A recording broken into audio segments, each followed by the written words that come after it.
Michael Sukkar is a man who is in the shadow cabinet, would hope to be part of Peter Dutton's government. Part of his responsibility has been expertise in and around housing, but also as the leader of opposition business in the parliament, meaning he's right there at the coalface of the fight. And he too has been sitting back watching the details of what we have been telling you tonight about how the distraction might be, you know, look at this giveaway, but the reality is the federal budget compared to 20 years ago, wildly out of control.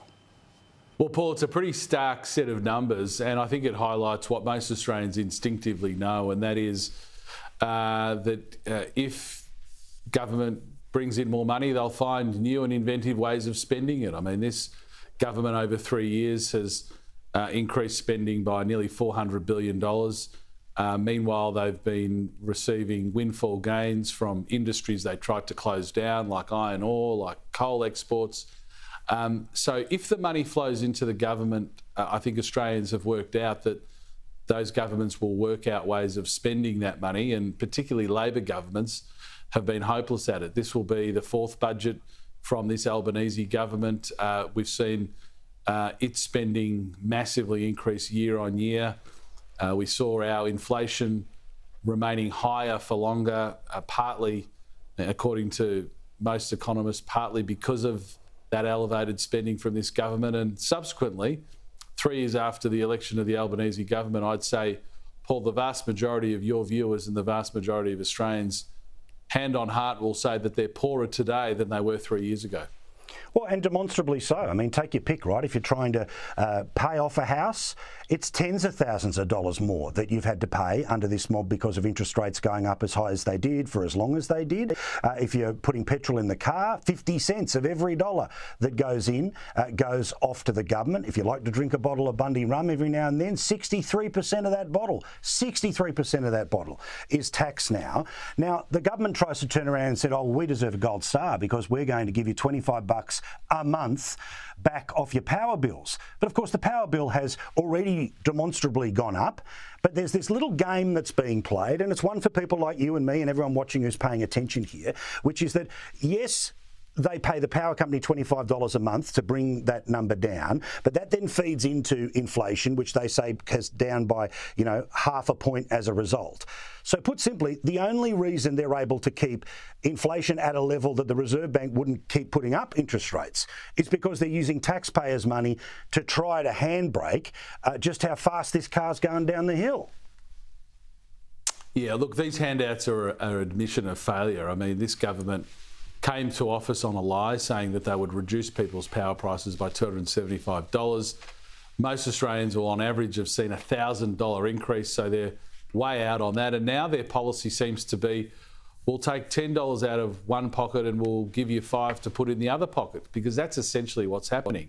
They tax Australians with one hand and give a little bit back with the other, and they want a pat on the back on the eve of an election. I think this government's got a plan for the next 5 weeks. I don't think they've got a plan for the next 5 years. We know that they didn't want to do this budget.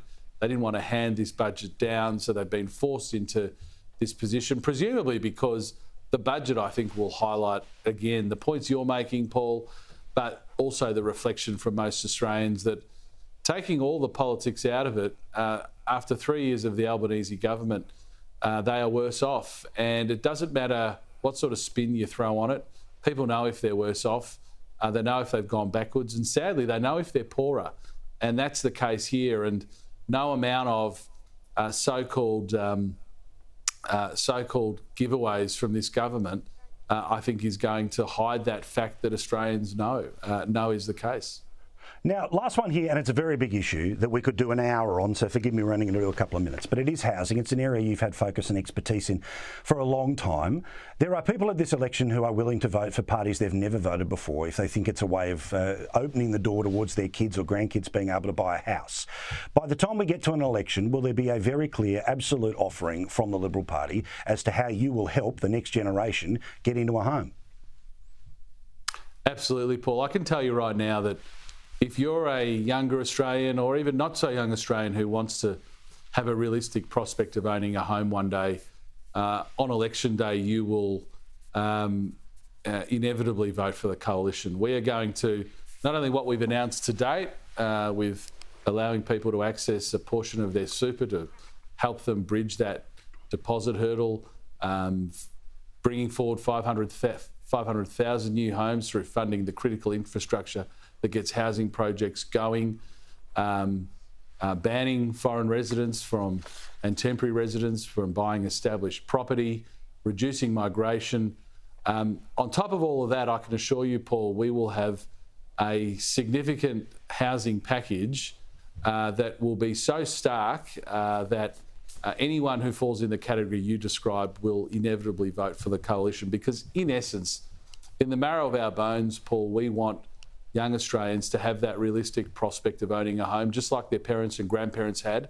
Labor's waved the white flag on that. Labor in the last 3 years, you could barely hear the words first home buyers come out of their mouths. They don't talk about first home buyers. So I'm very confident that that group you described, Paul, are going to fall in very strongly behind the coalition. And I say that with excitement and confidence with what is to be announced and what we have announced to date. Thank you, Michael. Really appreciate it.